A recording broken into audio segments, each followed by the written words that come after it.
Village Média. Philippe Vandel. Une fois n'est pas coutume, je vais donner une info sportive. L'équipe de France de foot joue demain, samedi, contre l'Italie. C'est à Marseille. Bonjour Alexandre Delperrier.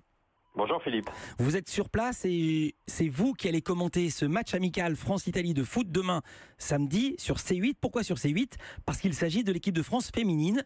Est-ce que vous-même vous suivez le foot féminin ou est-ce que cela fait partie de votre métier de journaliste sportif ? Alors j'aime bien le foot féminin et j'ai la chance de suivre l'équipe de France depuis de nombreuses années, de la commenter. On a aussi beaucoup fait en suivant Lyon et notamment les premières victoires en Ligue des Champions il y a quelques années.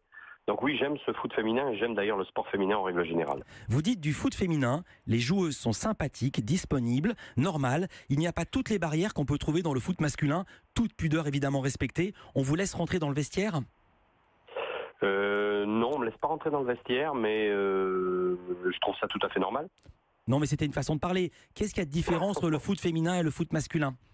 Alors, je ne sais pas quand j'avais tenu ces propos, mais je pense que c'était il y a quelques années. Non, c'était dans le Figaro télé, le 6 mars 2016.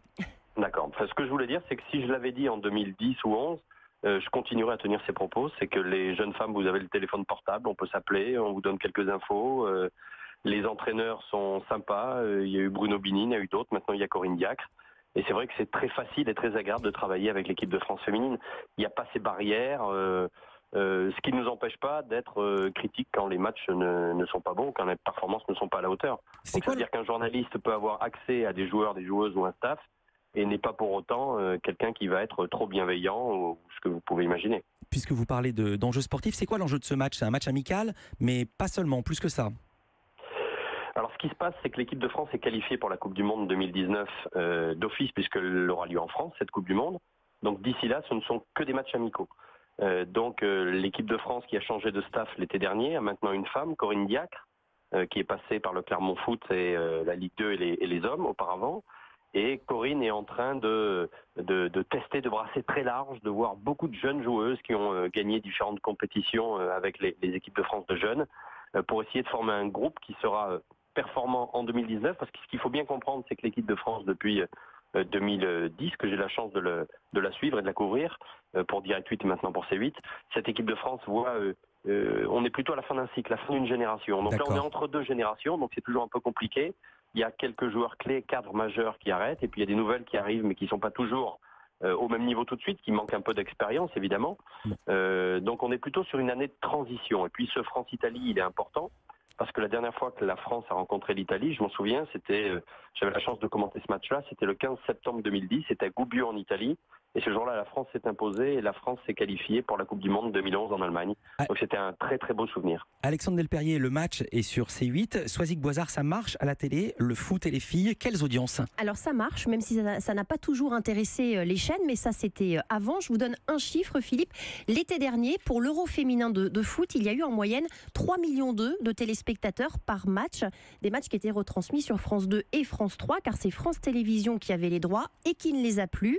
La Fédération française de football qui possède les droits a lancé un appel d'offres pour la nouvelle période 2018-2023 et les chaînes se sont battues pour récupérer les matchs de foot féminin. Désormais, les Bleus joueront sur M6 et Canal+ a décroché le championnat, c'est-à-dire les matchs de première division et les équipes de France Espoir. Les deux chaînes étaient en concurrence avec beIN Sport et SFR Sport.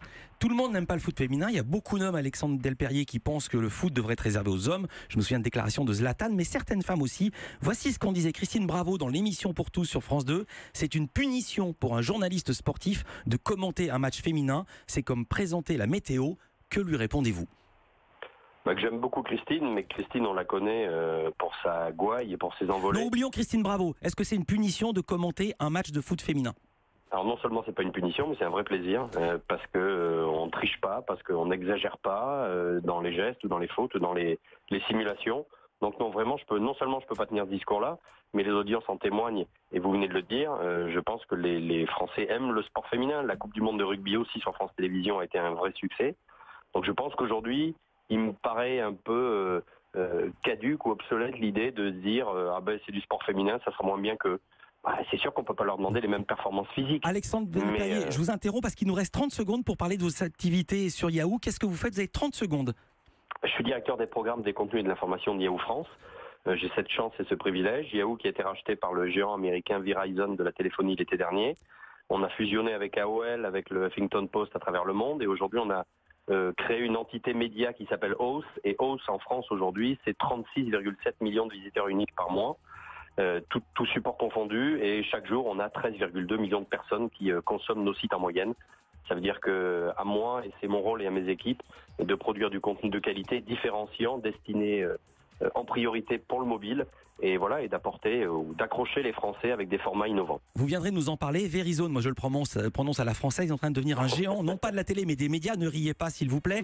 Ils ont acheté les droits de la NFL sur mobile, le football américain, et ils sont en train d'obtenir les droits de la NBA, le basket. On en reparlera avec vous, Alexandre Delperrier. J'espère que vous viendrez en parler dans Village Média. Merci d'avoir été avec nous.